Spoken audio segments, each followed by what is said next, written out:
Ya tentu saja harapannya kita semua tentu berharap ini bisa tercapai ya dari goalsnya pemerintah begitu. eh Walaupun saya tetap melihat ya challenge-nya juga atau tantangannya itu juga tidak ringan ya seperti disampaikan Pak Menteri juga tadi begitu karena ada beberapa aspek salah satunya tadi ya arahnya adalah bagaimana memotong rantai distribusi. Kalau itu sifatnya adalah produk-produk seperti yang disubsidi seperti dibilang Pak Menteri tadi itu sangat memungkinkan menurut saya ya. Jadi tinggal bagaimana kemudian dari katakanlah dia menjadi agen penyalur ya langsung dari katakanlah BUMN-BUMN yang berkepentingan dengan barang-barang subsidi seperti LPG begitu. Nah, itu bisa dengan cepat gitu ya dan nanti menurut saya itu akan menarik ya karena harga kan nanti akan sesuai dengan harga eceran tertinggi begitu ya. David Mas David Mbak Dita ya.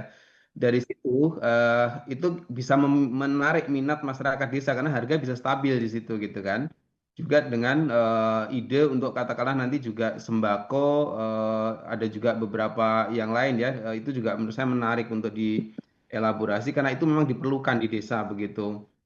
Nah, cuma memang ya, ya ini kan serempak begitu ya, 80.000 koperasi, tentu eh, semua punya tantangan masing-masing, daerahnya berbeda-beda, ada yang mungkin yang relatif dekat dengan perkotaan, dugaan saya sih siap ya untuk membuat berbagai macam bisnis begitu yang bisa menggeliatkan ekonomi di desa, tapi mungkin di daerah-daerah tertentu yaitu butuh ini ya assessment atau katakanlah analisa bisnis yang lebih eh, lengkap begitu ya karena mungkin ada tantangan-tantangan yang sifatnya masih sangat dasar ya seperti infrastruktur ya misalkan begitu ataupun juga demand ya atau permintaan dari masyarakat setempat kalau masyarakatnya banyakkan di zona kemiskinan kan tentu biasanya permintaannya juga sedikit gitu. Sebenarnya kalau sekarang nih kita juga kurang aware gitu dengan koperasi. Bagaimana membumikan koperasi ini apa hal yang mudah nggak sih Mas di era yang sekarang gitu? Iya, tentu saja tidak mudah ya Mbak Dita ya. Tadi juga disebut bahwa salah satunya generasi mudanya itu banyak yang tidak ngerti gitu ya, atau tidak tertarik sejauh ini begitu. Nah, kalau di ekonomi untuk bisa membuat mereka tertarik, ya aktivitasnya itu harus menguntungkan.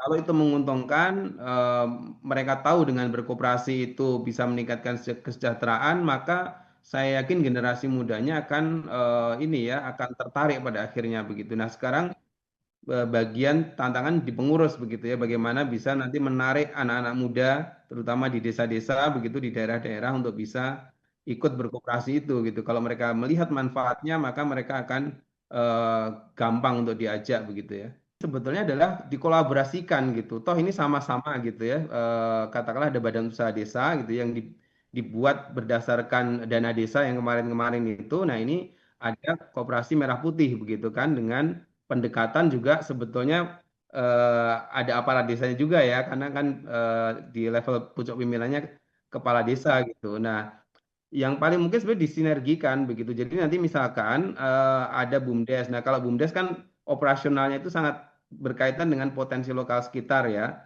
Dan biasanya nggak dibatasi bentuknya apa gitu. Nah, kalau yang Koperasi Merah Putih ini yang saya tahu kan di awal-awal ada 6 aktivitas yang akan dilakukan itu ya. Sembako, LPG, apa menjadi melayani pos dan seterusnya itu. Sehingga sebetulnya sih menurut saya kok mungkin untuk disinergikan begitu. Tadi juga ada pendekatan dari Mas Anas ya. Ternyata di masing-masing daerah itu punya cara sendiri-sendiri. Gitu.